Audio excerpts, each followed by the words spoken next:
5 individu melecur selepas van pekerja yang dinaiki hilang kawalan sebelum melanggar tiang elektrik lalu terbakar dalam kejadian berhampiran BP Speed Laundry di sini malam ini.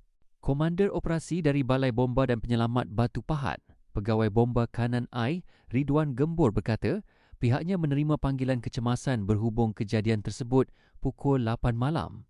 Susulan itu katanya seramai 8 anggota dibantu sebuah jentera fire rescue tender dan satu unit bantuan perkhidmatan kecemasan dikejarkan ke tempat kejadian yang jaraknya 8 km.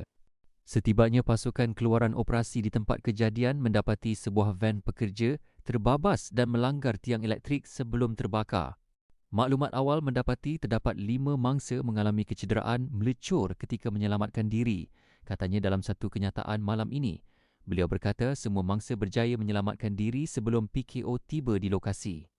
Menurutnya, semua mangsa yang berjaya mengalami kecederaan dikejarkan ke Hospital Sultanah Nora Ismail dengan menggunakan EMRS untuk mendapat rawatan lanjut.